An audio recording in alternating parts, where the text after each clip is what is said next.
Welcome to Bible Fiber, where we are encountering the textures and shades of the biblical tapestry through 12 minor prophets, 2 reformers, and 1 exile. I am Shelley Neese, president of the Jerusalem Connection, a Christian organization devoted to sharing the story of the people of Israel, both ancient and modern. This week, we are studying Ezekiel 7. On last week's episode, our prophet-in-exile addressed the city of Jerusalem.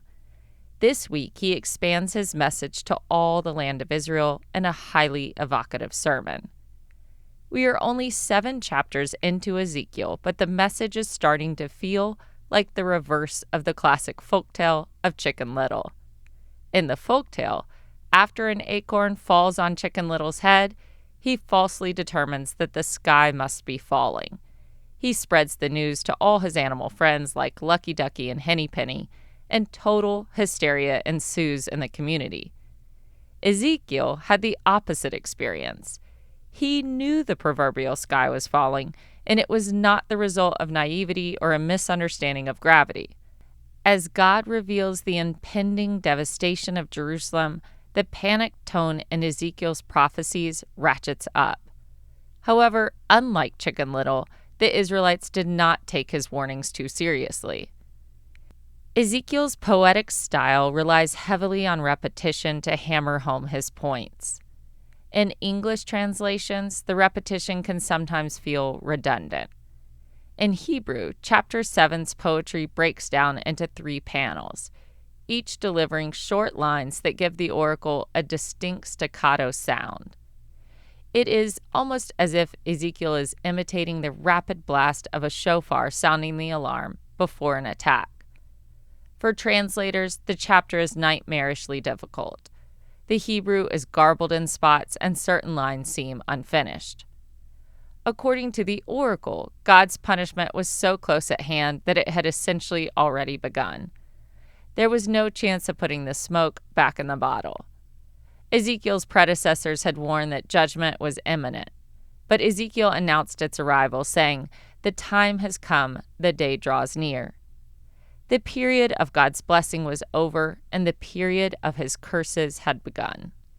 Ezekiel announced, "An end, the end, has come upon the 4 corners of the land."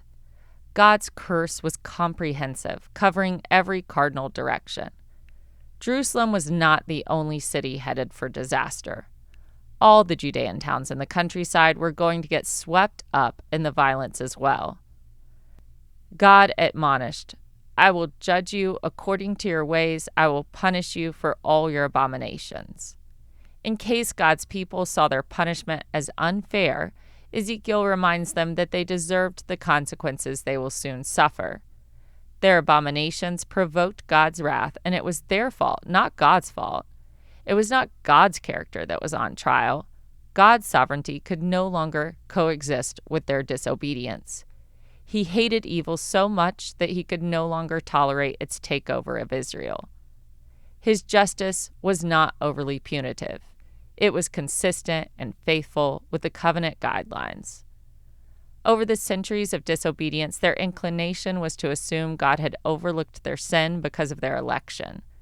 However, they would learn that God had delayed their judgment, not canceled it.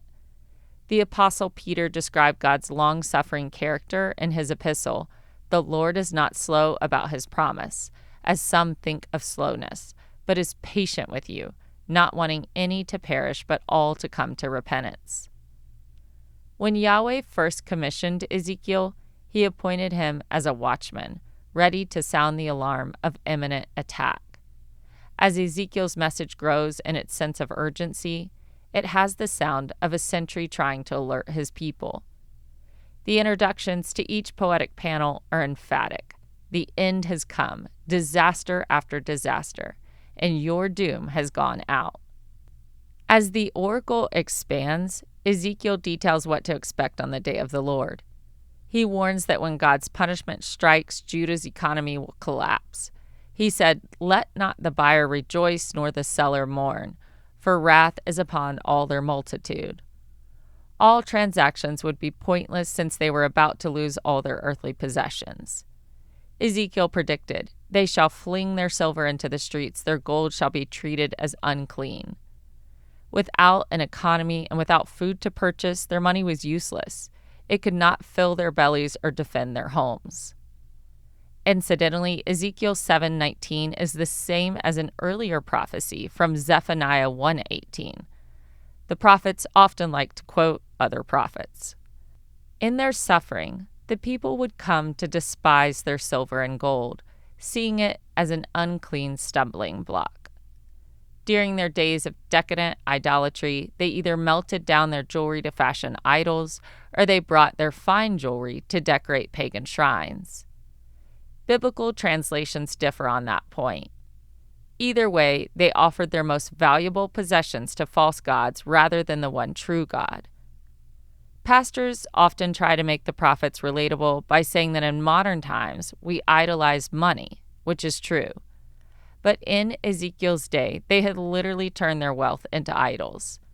In the time of their wilderness wandering, they had freely donated their jewelry and precious metals to adorn the tabernacle, the place where Yahweh dwelled among them. They had fallen far from those days of gratitude and right worship. Ezekiel added that when the Babylonians attacked Jerusalem, God would hand the city's wealth over to the pagan invaders as plunder and spoil. He would not even protect the temple's furnishings or treasury. He would allow the Babylonians to profane it all, just like he was going to allow the obliteration of all the high places, as stated in chapter 6. He also intended the desecration of his own temple. But he could not watch as it happened. God said, "I will avert my face from them so that they may profane my treasured place. The violent shall enter it, they shall profane it." To clarify, Ezekiel never names the Babylonian army as the adversary set to attack Judah. That would give pagans too much credit. Instead, he refers to them as the wicked of the earth, or strangers, or the worst of the nations. Those titles were certainly unflattering, but at least it kept Ezekiel out of trouble by not outright naming his Babylonian overlords. And his audience would have known exactly who he meant, even if he used coded language. For the third time in the book, Ezekiel categorizes the agents of death as sword, plague, and famine. The few who survived all three would flee to the mountains, moaning like distressed doves in the rocky crevices.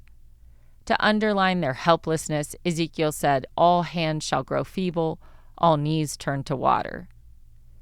The NRSV filters Ezekiel's graphic language to make the prophet more family-friendly. The translation is more accurately reflected in the NIV.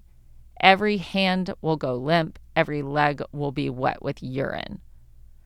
The point of the disturbing image is that Ezekiel, as the watchman, will sound the alarm. But instead of rallying to defend their sacred city, the Israelites will freeze in fear and humiliation. After Jerusalem's fiery destruction, the Babylonians will put the survivors in chains and set off on their journey to Babylon. Only at that point, when it is too late, would the deportees realize the immensity of their guilt before God. Ezekiel predicted, "When anguish comes, they will seek peace, but there shall be none." Only once they were being carried off into exile did they see their mistake, but it would be too late. Ezekiel describes Judah's citizens being carted off to the land of their exile, and they had no leaders to turn to for help. All social categories that had once defined Israel's political and social classes would vanish. The king and prince would be unable to lead, the prophet would be out of visions, and the priest would suddenly have no wisdom or helpful instruction. As I have mentioned before on this podcast, Ezekiel and Jeremiah were contemporaries. Ezekiel prophesied to the exiles in Tel Aviv, and Jeremiah ministered in Jerusalem. Before Ezekiel was carted off into exile, he likely heard Jeremiah prophesying in the temple courts many times.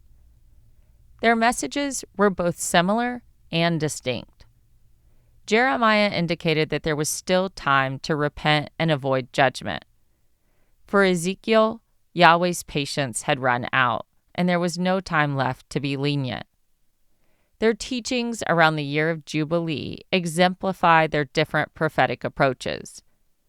Ezekiel pronounced, "For the sellers should not return to what has been sold as long as they remain alive." This statement requires a bit of background on Israel's land laws. Since the time of Joshua's conquest, the land of Canaan was divided among the descendants of Jacob. Tribal land was not supposed to be sold since it belonged to the entire family. Only in desperate circumstances, when a person owed a large amount of debt, could they sell a portion of their familial land. However, on the year of Jubilee, they were allowed to buy it back. God gave them a safety net so that they would not lose their property forever. Ezekiel's prophecy declared the year of the Jubilee void. With the land fully occupied by the Babylonian Empire and all the people of Judah forced into exile, there was no point buying or returning land. To Ezekiel, the laws of Jubilee no longer applied. Jeremiah used the year of Jubilee to give a different object lesson. While Jerusalem was under Babylonian siege, Jeremiah sat in confinement, placed there by King Zedekiah, who did not appreciate his discouraging prophecies. His cousin, Hanamel, came to visit him. It was 587 BCE, the year of Jubilee, and incidentally, the last moments of Jerusalem's independence. Hanamel solicited Jeremiah to redeem a piece of family property, a field a few miles northeast of the Jerusalem temple in the land of Benjamin. Although the land had already been captured by the roving Babylonian army, Jeremiah was told in a dream to buy the land for 17 shekels. Once he had the title deed, Jeremiah gave specific instructions to his scribe Baruch to bury the clay jar until the day when Israel had propriety over their fields and valleys again. The act itself was a symbol of hope that one day they would again return to their land. Both prophets had their moments of preaching doom and moments of preaching hope. It's not fair to compare Jeremiah's promises of restoration to Ezekiel's warning of impending destruction. When each prophecy was uttered, they were at different points on their prophetic timeline. But it shows they were each pulling examples from the same religious tradition to make different points. For Ezekiel, Jubilee's nullification symbolized the extremity of the impending judgment. Unlike Chicken Little's baseless panic, the sky was really falling in Judah. The prophets were not spreading false rumors. By purchasing useless land, Jeremiah offered a little tangible hope that after the sky fell, God would help Judah pick up the pieces. That's it for this week. Thank you for listening, and please continue to take part in this Bible reading challenge, and please continue to pray for the peace of Jerusalem and the return of all of the hostages. Next week, we are reading Ezekiel 8. Compared to Ezekiel 8's long catalog of Judah's sins, our chapter today only dipped a toe in those waters. For all the biblical references each week, please see the show transcript on our blog or sign up for our emails at thejerusalemconnection.us. I don't say all the references in the podcast, but they are all in the transcript. Send me a message, I'll respond. Bible Fiber is available on YouTube or wherever you listen to your podcast. Shabbat Shalom.